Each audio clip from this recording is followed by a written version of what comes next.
Je suis arrivé à Sciences Po en 2010, juste après mon baccalauréat. J'ai fait mes études au collège universitaire, ici à Paris.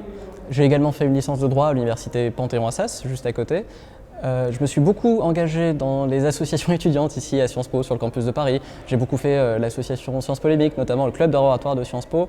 Je me suis engagé en politique aussi. Et puis ensuite, j'ai fait un master affaires publiques. Et c'est à la suite de ce master que j'ai passé les concours de la fonction publique et que j'ai été admis à la Banque de France. Et je suis revenu aujourd'hui pour un portrait réalisé par la fondation Marcel Bleustein-Blanchet pour la vocation. Cette fondation va financer en partie mes études prochaines à l'université Harvard aux États-Unis. J'y fais un master à la Kennedy School, donc qui est l'école de Government and Public Affairs là-bas. Ça va me permettre de compléter mon diplôme à Sciences Po sur le plan notamment quantitatif, où je vais pouvoir faire un peu plus d'économie quantitative, ce que je n'avais pas énormément fait à Sciences Po n'ayant pas pris le master d'économie. Ça va me permettre également de travailler avec parfois les meilleurs experts au monde en économie. Je pense notamment à Dany Rodrik ou à plusieurs membres de la faculté là-bas. L'idée justement est d'approfondir tout ce que j'ai pu déjà apprendre à Sciences Po et puis de m'ouvrir de nouvelles perspectives après ces 2 ans là-bas. J'étais boursier à Sciences Po, effectivement, j'ai eu une bourse au mérite après le baccalauréat. J'étais également boursier du Crous. C'est quelque chose de relativement important parce que c'est ce qui permet à des gens comme moi qui n'ont pas forcément les moyens de payer les frais de scolarité à Sciences Po ou à Harvard d'ailleurs plus tard, d'accéder à ce type d'université.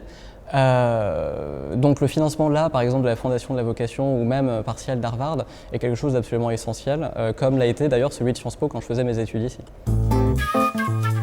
J'ai découvert l'économie dans des circonstances un peu particulières parce que je l'ai découverte au Conseil d'État, donc dans le temple du droit administratif.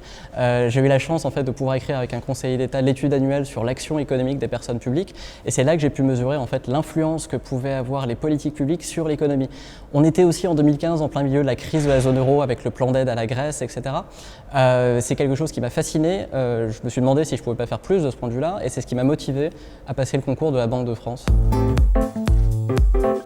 Je trouvais qu'il manquait à Sciences Po, pour une université internationale de ce rang, des activités en debating ou d'art oratoire en anglais tout simplement. Donc j'ai décidé d'enseigner ça dans le cadre d'un atelier artistique ici ouvert à tous, aux étudiants du collège universitaire mais également à ceux du master. L'objectif de ce cours est de développer les capacités des étudiants en art oratoire en anglais et également de participer au championnat de France de debating entre plusieurs grandes écoles et universités françaises dont la finale se déroule chaque année à l'Assemblée nationale. Sciences Po.